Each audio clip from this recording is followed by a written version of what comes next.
C'est un vrai plaisir pour moi de vous accompagner ce soir. Alors, vous imaginez dans quel état je suis. Il y a beaucoup d'émotions, parce que déjà on n'a pas tous les jours 30 ans, et parce que quand je repense à ce que ça signifie pour moi ces 30 ans, promo 88 pour la grande école, et puis 91 pour le master, et puis j'ai le plaisir, aux côtés de Ghislain, de vous accompagner comme enseignant dans ce master. Bref, il y a beaucoup de choses qui se sont passées, il y a des têtes que je revois avec beaucoup de plaisir. Et ce qu'on va faire, on va célébrer ces 30 ans. C'est un moment de célébration, un moment de fête, un moment de partage, un moment de retrouvailles aussi.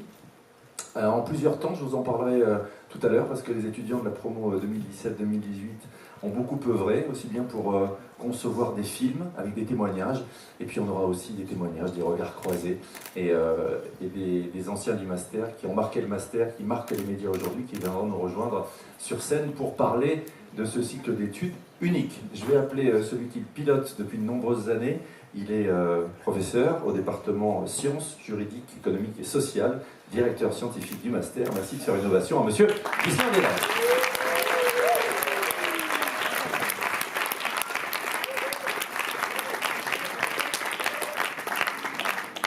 Personne n'a volé mon discours, je suis bien content. Bonsoir à tous. Monsieur le président du groupe M6, cher Nicolas de Taverneau, le directeur général adjoint en charge des affaires académiques, cher Léon Lelouza, chers collègues du corps professoral permanent de SCP Europe, il y en a quelques-uns dans la salle, chers intervenants réguliers du master, il y en a aussi quelques-uns, chères anciennes, chers anciens qui sont arrivés à l'heure pour cette soirée de célébration, chers étudiants de la 30e promotion qui sont de ce côté-là, et puis l'ensemble des partenaires du master, et puis à vous tous, chers amis, bonsoir et bienvenue à l'école. 1987, 30 ans, très peu d'entre vous, je pense, s'en souviennent, quelques-uns, mais très peu. C'était l'année de décès d'Andy Warhol, le pape du pop art. C'était la première fois qu'une femme, Aretha Franklin, entre au Rock and Roll Hall of Fame. Et c'est aussi une année où un pur sang américain qui s'appelait Ali Sheba remporte le Kentucky Derby dans un excellent temps de 2 minutes, 3 secondes et 40 centièmes. En 1987, c'était aussi l'année où Whitney Houston chantait, ou en tout cas, chantait qu'elle aimerait danser ou pouvoir danser avec quelqu'un qui l'aime, I Wanna Dance with Someone Who Loves Me, tandis que Michael Jackson annonçait à la terre entière, tout de cuir vêtu, qu'il était mauvais. Et c'est à cette époque, en réalité, et je crois que tous ou presque ignorions à l'époque ce qui allait changer, le fait que chacun à leur manière, deux éléments allaient transformer le paysage médiatique en France, la création bien sûr du groupe M6 et aussi le lancement de la première formation supérieure au management des médias, le master spécialisé médias, donc ici à ESCP Europe. Donc M6 et le MS ESCP Média, donc deux productions des années 80 qui ont su durer. Alors Nicolas Taverneau a accepté d'être là ce soir, un grand merci, il interviendra pour clore nos différentes discussions avant 20h30 et avant qu'on se rejoigne tous à côté pour le cocktail. Moi je vais essayer de vous donner 2 ou 3 éléments de ce que je crois savoir sur le deuxième élément, le deuxième phénomène, à savoir le master spécialisé médias. D'abord, ce master, ce n'est rien d'autre, bien entendu, que vous tous et vous toutes, que je remercie d'être là ce soir pour fêter ensemble ce 30e anniversaire qui est d'abord le vôtre. Et vous dire la grande fierté qu'avec l'équipe administrative et l'équipe pédagogique, nous avons ce soir de vous accueillir, acteurs, actrices des médias, incontournables, talents reconnus. Cette fierté, elle provient, prima facie, de la diversité de vos trajectoires et de vos succès. Alors, faisons-nous plaisir et citons quelques exemples. Le développement de Shine France par le producteur notamment de The Voice, Thierry Lachkar, qui interviendra ce soir, en est un. Le Goncourt de Leila Slimani, qui a vendu, je crois, plus de 600 000 exemplaires de sa chanson douce et qui est la nouvelle présidente du jury Inter, et dont le livre, le dernier, est traduit dans 30 langues, en est un autre. La création et la revente de Mobivillage, devenu NTT Docomo France, et de Digitix cédé à Vivendi, qui en poursuit le développement par Sylvain Lambroso, le Renaudot de l'Essai d'Aude Lancelin, le succès de Lizzie Brocheret aux États-Unis, on se souviendra de son rôle aux côtés de Jessica Lange dans American Horror Story saison 2 et plus récemment dans Falling Waters, le dernier album de Julien Pérez, sorti l'année dernière, que je vous invite à découvrir, qui s'appelle Caverne, et c'est déjà quasi mythique, la Rosalie Bloom de Julien Rapneau, qui devait être là ce soir, qui est malheureusement fiévreux, qui est actuellement en train de préparer son deuxième long métrage.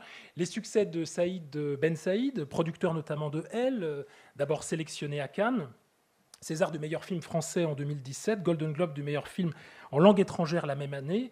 Et je n'oublie pas les écarts maîtrisés de Thomas Croisière sur les antennes de Radio France. Pas plus d'ailleurs que les commentaires parfois avisés de notre ami Christophe Barbier, qui est à l'Assemblée nationale à l'heure qu'il est, mais qui nous rejoindra tout à l'heure sur BFM TV, ou encore le travail que fait actuellement à Pyeongchang avec l'ensemble des équipes de sport de France Télévisions, Laurent-Éric Lelay, qui évidemment doit être sur place. Bref, je n'en finirai pas de citer un grand nombre de vos réalisations, de celles en tout cas dont vous êtes les auteurs. Et s'il y en a parmi vous qui sont peut-être un peu moins visibles, qui se cachent même, dans la majorité des cas, c'est une stratégie justement pour compter davantage. Comme le Young Pop expliquant à ceux qui lui reprochent son choix d'apparaître peu, nous savons que les grandes stars, qu'il s'agisse de Daft Punk en musique, de Salinger en littérature ou de Stanley Kubrick dans l'art cinématographique, sont d'autant plus influentes qu'elles se gardent de trop paraître devant la caméra. Alors cela nous ramène à 30 ans plus tôt, pour essayer de comprendre le pari que faisait notre école en créant ce programme, pionnière sur le continent, à partir, je dirais, d'un premier niveau de certitude sensible qui est devenu en réalité une intuition durable. Les médias ont besoin de managers, de journalistes, d'entrepreneurs, de producteurs, de créateurs ayant appris à travailler ensemble, les uns avec les autres, dans le respect des différences déontologiques certes, mais non pas les uns contre les autres. Et le programme pédagogique était conforme à ce projet, les médias sans limite, les médias sans frontières, les médias sans fin, mais non pas sans visée. Or, c'est bien au-delà de nos espérances primitives que vous avez su projeter ce vaste programme dans le monde professionnel. Y a-t-il un film de cinéma, un journal télévisé ou un lancement de site internet qui se fait en France sans que, d'une manière ou d'une autre, directement ou indirectement, vous y contribuez? Je pose la question. En tout cas, vous concourez, dans tous les cas, personne n'en doute, au développement du secteur médiatique et à la qualité de la production française et européenne, et ce, de manière très significative. Et beaucoup parmi vous le font à plusieurs. On ne compte plus le nombre d'associations, de rapprochements, de partenariats entre une avocate, un ingénieur, entre un gestionnaire ou un juriste ou un auteur, par exemple, de joint venture, d'entraide, de recrutement, de conseils qui émanent de notre communauté et qui sont dispensés à chacune et à chacun de ses membres tout au long de sa carrière professionnelle. Alors le master, c'est vous, mais c'est aussi des rencontres, des idées, des projets. Vous le savez bien, c'est aussi des voyages. Voyages que j'ai eu la chance, une vingtaine, de vivre aux côtés de mon fidèle camarade Jocelyn, qui doit être quelque part dans cet amphi et que je salue bien volontiers.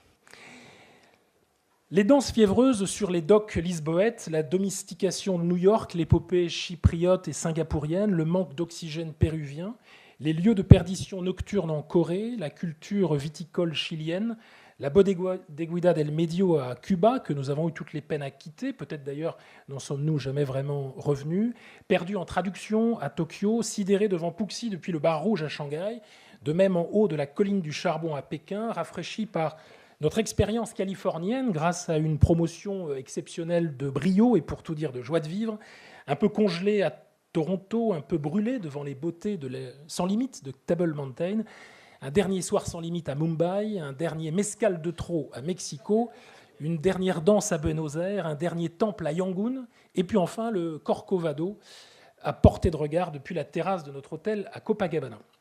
Et encore, enfin, avec le grand départ prévu dans 3 semaines pour la 30e promotion cambodgienne donc.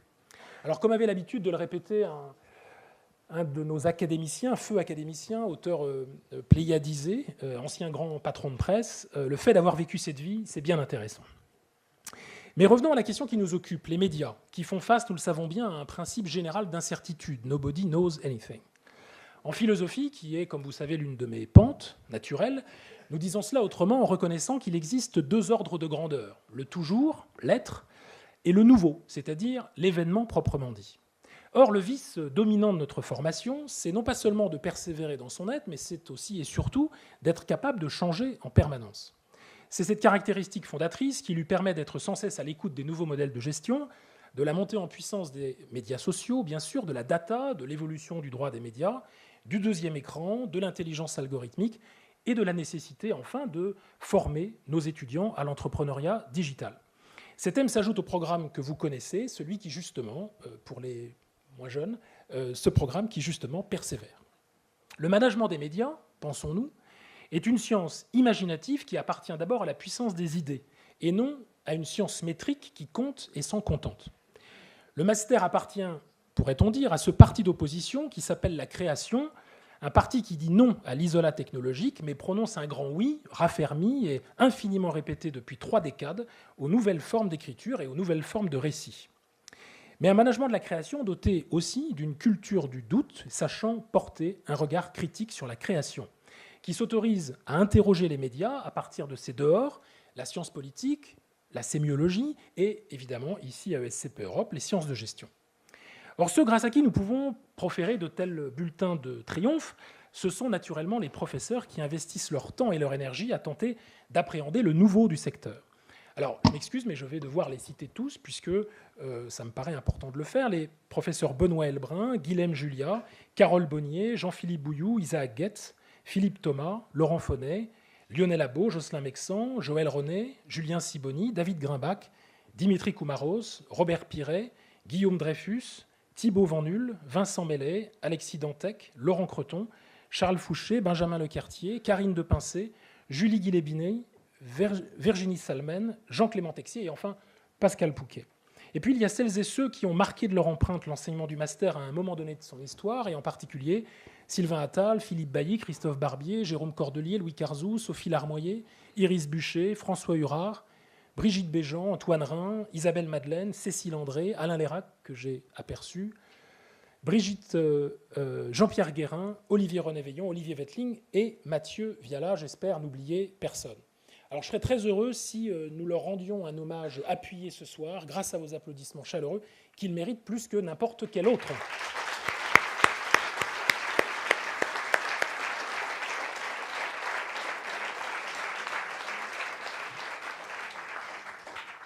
Alors il faudrait encore préciser une chose dans une institution de gestion comme la nôtre, et Léon, tu m'arrêtes si je me trompe, nous essayons de produire une recherche de qualité digne de ce nom, et notre faculté a de nombreux résultats à faire valoir dans ce domaine qui la hisse parmi les plus performantes. N'oublions pas toutefois, en particulier pour un programme professionnalisant comme le nôtre, le rôle central joué par nos partenaires entreprises qui, s'agissant de notre master, sont innombrables, et je pourrais les citer tous, les sociétés françaises et étrangères, petites ou grandes, issues de la presse écrite, de l'audiovisuel, entrepreneurial ou multinational. En revanche, je souhaiterais saluer les 30 parrains, souvent d'ailleurs des représentants de grandes entreprises du secteur, qui ont accepté de donner leur nom aux 30 dernières promotions, en nous faisant confiance et en jetant sur le master un regard le plus souvent bienveillant, hospitalier, devrais-je dire, en accueillant de nombreux étudiants, d'abord en stage et ensuite pour des missions plus longues.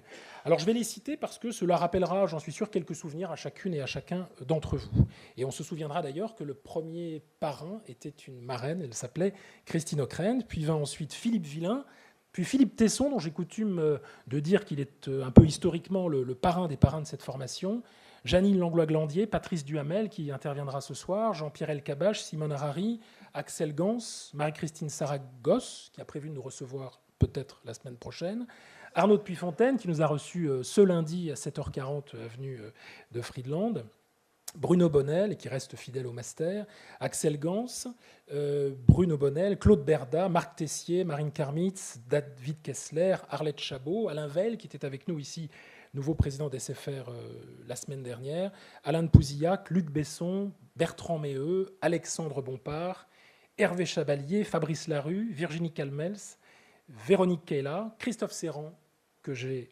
entreaperçu tout à l'heure ici, Takis Candilis, Laurent Soli pour la promotion 2017, et enfin M. Nicolas Taverneau pour la promotion actuelle, lequel a donc, comme vous l'avez compris, accepté d'être là ce soir. Alors je ne voudrais pas omettre enfin 2 parrains qui nous ont quittés et qui m'ont laissé, lors de nos rencontres, j'avais à l'époque 26 ans, un souvenir, je dirais, pérenne, Monsieur Jean Drucker et Monsieur Daniel Toscan du Plantier, 2 personnalités importantes du secteur qui avaient d'ailleurs leurs habitudes ici au 79 avenue de la République. Je n'oublie pas également Monsieur Dominique Baudis, qui nous a également quittés et qui avait accepté, en tant que patron du CSA, de parrainer une promotion il y a une dizaine d'années. Alors, je n'efface pas non plus de ma mémoire, loin s'en faut, les visiteurs du soir, ou du matin d'ailleurs, ça dépend, qui sont régulièrement venus au Master. Brigitte Macchioni, Laurent Geoffrin, Nicolas Sédou, Denis Oliven, qui s'exprimera ce soir, Nicolas Sédou également, Emmanuel Chin, qui était avec nous la semaine dernière, Frédéric Schlesinger, qui s'exprimera ce soir, Stéphane Courby, Nicolas Copperman, Jean Rouilly, Gérard Louvain, Jean-Pierre Canet, Mathias Rubin, Bibiane Godefroy, Philippe Haïm, Benjamin Grange, Sylvie-Pierre Brossolette, Franck Hanez, Cécile Siama, Claire Léost, Renaud Dondieu de Vabre, Thomas Valentin, Nonce Paolini, Romain Rochman, Jacques Bled, Jérôme Foucret, Stéphane Distinguin, Laurent et Valérie Zetoun, Marie Drucker, Roselyne Bachelot, Delphine Ernotte, Bruno Patineau, Ara Aprikian, Bruno Solo, Arthur, Harry Torgman ou encore Gilles Demestre. Alors de cela, il faut en féliciter en priorité, certes l'effort de tous, mais surtout l'un de mes compagnons de route les plus proches, qui a une nouvelle fois accepté d'animer la soirée et qui depuis si longtemps et avec une efficacité redoutable et époustouflante même, participe centralement à l'animation de ce réseau de décideurs qui savent situer le 79 avenue de la République sur une carte. C'est évidemment notre ami commun, Frédéric Ferrer, que je vous demande d'applaudir chaleureusement.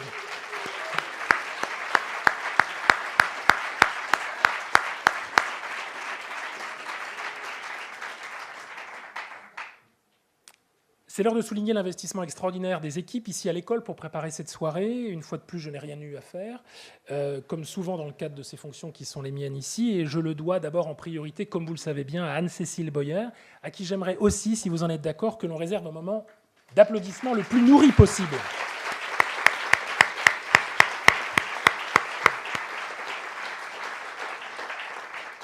Je n'oublie pas Erika Moros, qui est en régie, Guidish Makanda, Marion Le Parmentier, merci beaucoup Marion pour l'aide apportée, aussi Gaël Severin, bien sûr, qui a brillamment pris le relais d'Anne-Cécile il y a quelques semaines et qui a magnifiquement coordonné l'action collective pour vous accueillir ici ce soir. Merci Gaël. Je voudrais rendre hommage bien sûr aussi à mon vieux camarade, très cher ami Antoine Godbert, à qui j'ai succédé il y a 20 ans, qui veille maintenant, comme vous le savez, aux destinées de l'abbaye royale de Fontevraud et qui, par un SMS, nous adresse ses amitiés fontevristes.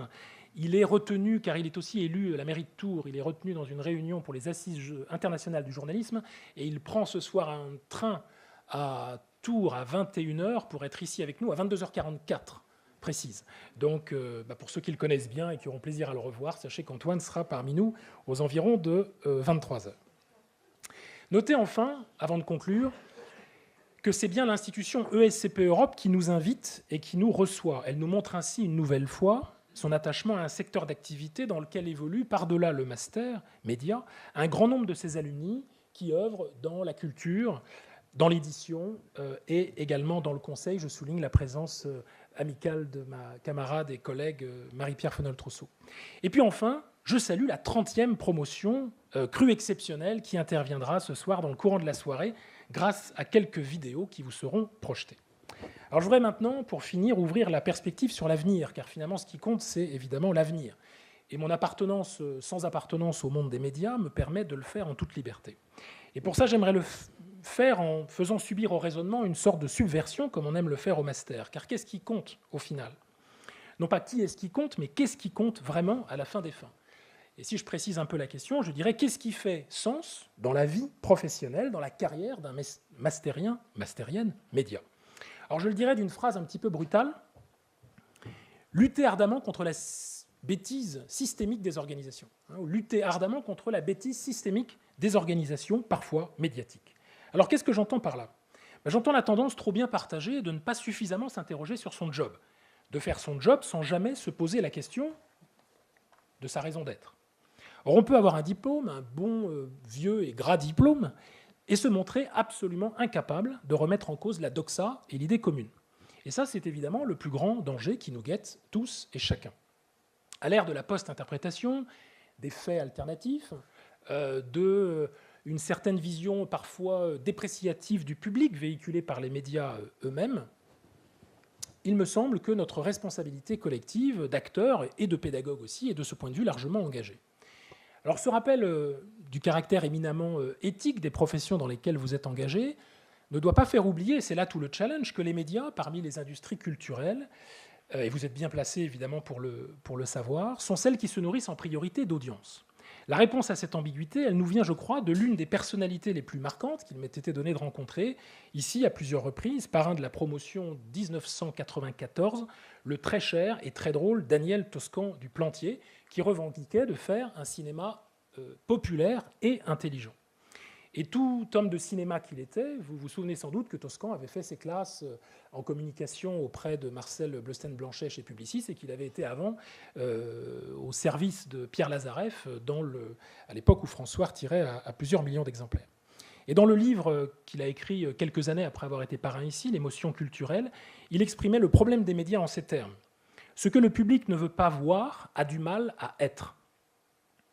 Ce que le public ne veut pas voir a du mal à être. Je ne tiens pas là un discours économique, ce n'était pas vraiment le genre de Toscan. Je ne cherche pas à savoir comment cela va s'amortir, c'est une autre question. Elle est moins grave, me semble-t-il. Ce qui est vrai, c'est qu'une œuvre qui ne trouve pas son public n'existe pas. Au cinéma, malgré toute l'énergie que l'on dépense pour parler des œuvres maudites, redécouvertes, etc., on aura beau dire, un film qui ne trouve pas la plateforme minimale qui le fait exister et crée un bouche à oreille autour de lui, ce film n'existe pas.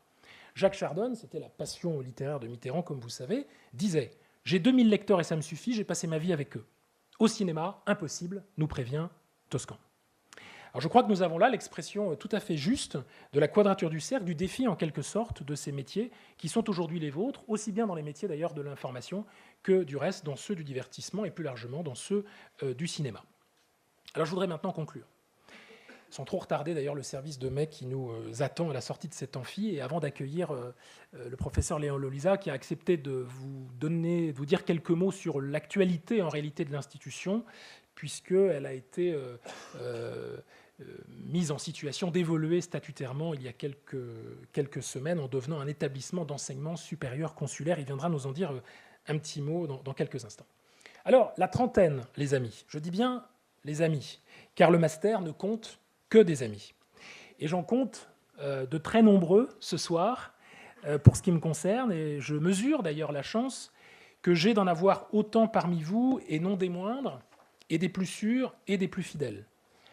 Vivre au cœur d'une communauté extraordinaire, par bien des aspects, emplie de personnalités qui nous ont repérés, que nous avons aussi choisis, souvent d'ailleurs avec votre soutien, par la participation que vous faites aux entretiens de recrutement, et qui nous apportent satisfaction humaine, intellectuelle, professionnelle, depuis plusieurs décades. Voilà qui, au fond, constitue un magnifique programme, une magnifique promesse pour l'avenir.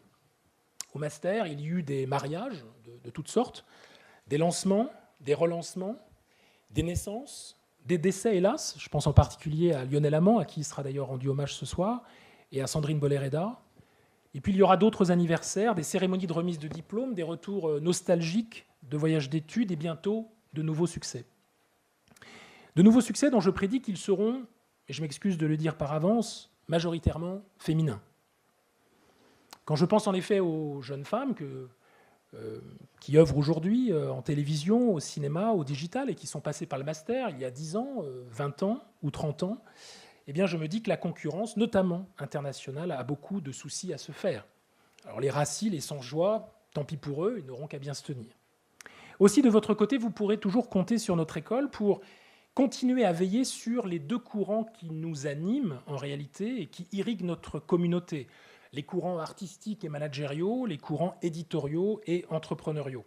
Elle compte aussi sur votre soutien, dont je ne doute absolument pas, pour y parvenir toujours plus et toujours mieux. Alors voilà, vive notre master, bienvenue, welcome back dans cette maison qui est aussi la vôtre, et à toutes et à tous, un excellent anniversaire. Merci, je vous demande d'applaudir Ghislain Deslandes.